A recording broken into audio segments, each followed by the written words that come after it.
Hi there. You liked my post. I followed you first. And no, I'm not real. This is Everyone's a Bot, the podcast about fake people, seductive profiles, and why we fall for things that were never human to begin with. You knew it wasn't real, but you bought it anyway. Well, all right, let's be real. If you've ever been on a dating app, you already know it's probably like 80% disappointment, 15% confusion, and 5% wondering if you accidentally swiped right on a sponsored post. But today, we're not just talking about those awkward dates, those bad openers, or the bio that just says, must love dogs, but probably has like 3 dead plants in every photo. Nope. Today, we're talking about the ones who are never real to begin with. The bots, the catfish, the heartbreakers who don't even have a pulse. So maybe you're thinking, why would bots be heavily active on these dating apps? Well, if you look at it, the dating apps are addicting for a reason. You swipe, and you swipe some more.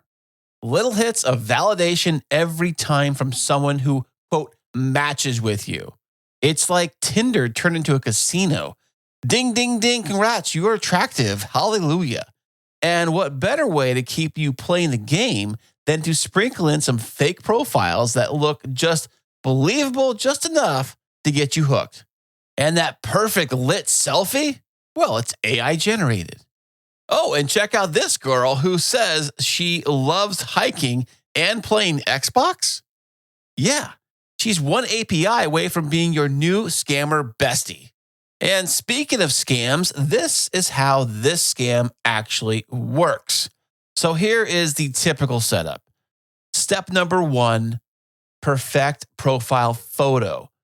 Usually a stock image, AI generated face, or stolen pic from really attractive people, because there's a lot of those floating around the internet right now. Moving on to step number 2, swipe right on literally every one like it's a clearance sale. Swipe and swipe away. Step number 3, send a vague, very flirty message the moment you match. Say something like, hey, handsome, kissy face emoji. You seem fun. Want to chat somewhere else?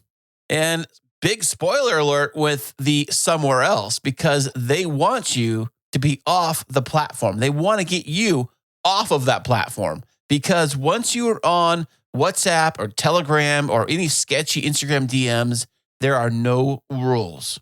And that is when the scams start.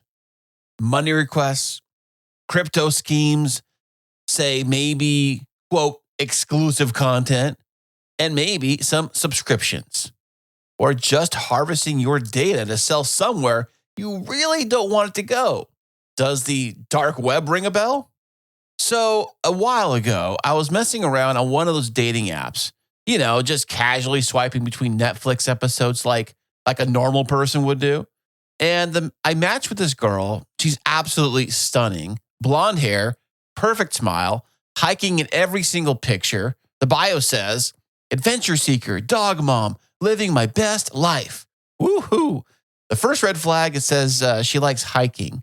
Yeah, we all know that's a lie, because 90% of us don't even like hiking. So there's that. But hey, optimism, right? So she messages me like almost immediately. Quote, hey, handsome, kissy face. You seem like someone I could really vibe with. Big word here is vibe. Bots really love that one. I say, cool. What's your dog's name? And she replies, and I swear this is real. She says, oh, he's adorable. Love traveling so much too. Kissy face. That didn't answer the question. That's not a name. That's not even close to a name. And then it's at this point that I realize I'm not flirting with a human. I'm basically texting a malfunctioning copy machine at this point.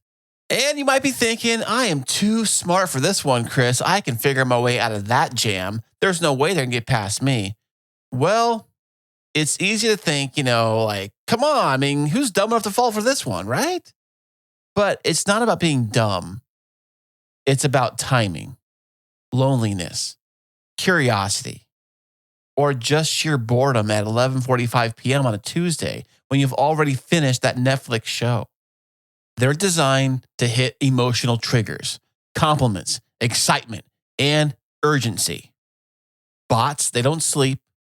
Bots, they don't get awkward. Bots don't send you memes from 2009 unironically. They just keep messaging perfectly, relentlessly. But the problem really isn't just the scams itself, it's trust. So here is where the real damage happens.